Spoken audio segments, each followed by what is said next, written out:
This video is brought to you by Nebula. When you think about Europe's most expensive cities, you probably think London, Paris, or a Scandinavian city like Oslo. But the most expensive European city to live in is, by quite some distance, actually the Irish capital of Dublin.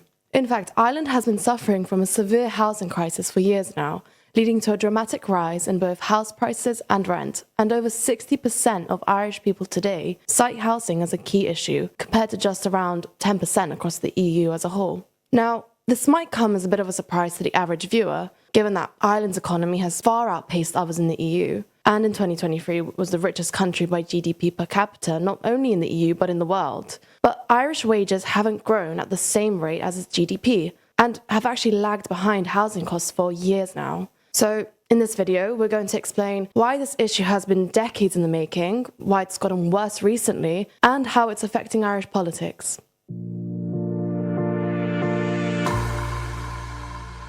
So, what actually is the housing crisis? Well, when people talk about Ireland's housing crisis, they could either be talking about the increase in Irish house prices or the increase in Irish rents. When it comes to house prices, over the last decade, property prices in Ireland have more than doubled, increasing nationally by 127.5%. To put this number into perspective, we can look at the house price to income ratio. This compares the cost of the median home in a certain area with the median income in that area. Generally speaking, areas with affordable housing have a ratio around 3 or under, while severely unaffordable is considered to be 5 or higher. In 2013, the index rate for Dublin was at 3.7, which means the median house was 3.7 times more the average income. But this ratio has steadily increased since 2013 and shot up since 2019, reaching nearly 6 in 2021.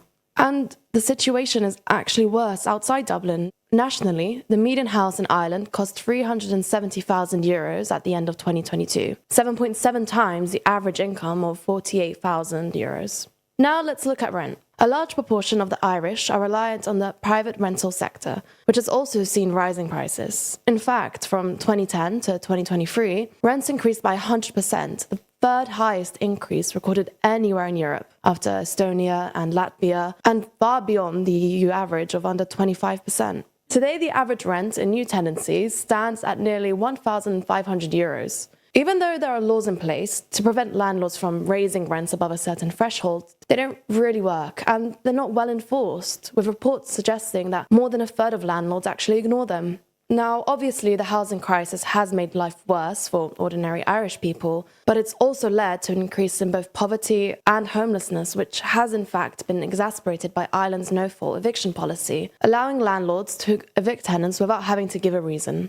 Unfortunately, things have gotten worse recently for 3 reasons. First, stagnant wage growth. Second, institutional investors. And third, a chronic lack of social housing. Let's start with wages. Whilst rents increased by 100% between 2012 and 2022, wages only increased by 27%. Now, even though Ireland's economy is booming, wages are stagnating, and Ireland's GDP far surpasses the income of its actual citizens. And what this means is that most of the money made in Ireland isn't being evenly distributed among its own population. Astonishingly, wages are actually lower today than they were in 2009, according to OECD data. When we compare it to the EU, Ireland's annual wage growth rate in 2021 to 2022 falls just below the EU average. There are 18 countries ahead. This wage stagnation has particularly hit young people, and they're earning less in real terms than they did in the 90s and early 2000s. As a result, young people are finding it really hard to move out. 2/3 of Irish people aged 18 to 34 still live with their parents, a rate significantly higher than the European average of 42%. The second reason are institutional investors, which have become significant players in the Irish property market after the 2008 crisis. When property values dropped, these funds began buying up more properties.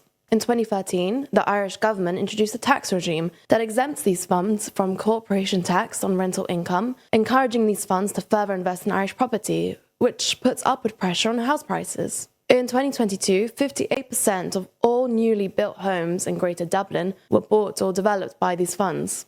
The third reason for the crisis is a chronic lack of social housing, which has historically played a crucial role as a stepping stone onto the housing ladder. While Ireland actually has more social housing than some other European countries, it's still not enough, and the social housing waiting list has steadily increased for the past 2 decades, from 26,000 in 2002 to over 45,000 today. A lot of this has to do with a series of government programs that allow social housing tenants to buy their houses off the state at a discount, similar to the UK's right to buy scheme under Margaret Thatcher.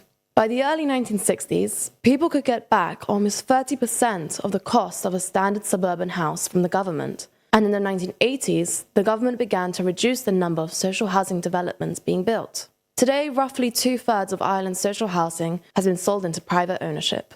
The problem was exacerbated by Ireland's property crash. At the peak of the bubble, the construction sector accounted for 25% of GDP and 20% of all jobs. After the 2008 global financial crash, the bubble burst and the construction industry collapsed, and the limited housing projects that were being built were abandoned. Successive governments since then have used post-crash austerity to completely abandon social housing development, and the last affordable housing schemes were discontinued in 2011.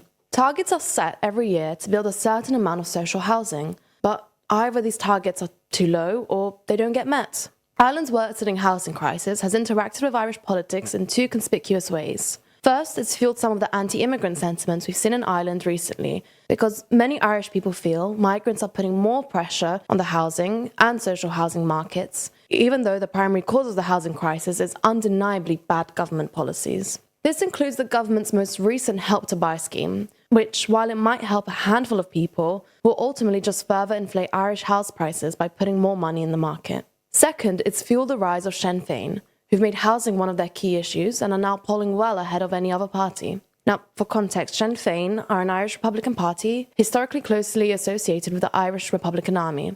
However, while the party is still in favour of reunification eventually, in the last few years they've shifted their focus to economic and cost of living issues, including bringing down housing costs, locking Ireland's pension age at 65, and increasing taxes only on people earning over €100,000 a year. If Sinn Féin do get in, they've promised to freeze rents, ban no-fault evictions, make it harder for landlords and institutional investors to buy Irish property, and build more social housing. But while these are all noble aspirations, international comparisons suggest housing bubbles are more difficult to deflate than governments would like to admit. And without a full-on crash, Ireland's housing crisis is unlikely to go away anytime soon. You've no doubt been following along with the news from Israel and Gaza, but if you want a better understanding to dive deeper into the history of the region, then you should check out Real Life Law's long-hour documentary about the tensions and fighting between Israel and Gaza going back decades. It's a superb way to brush up on the history of this region, giving colour and context to what's happening right now. That video, by the way, is part of Real Life Law's Modern Conflict series, where they regularly run through major ongoing conflicts,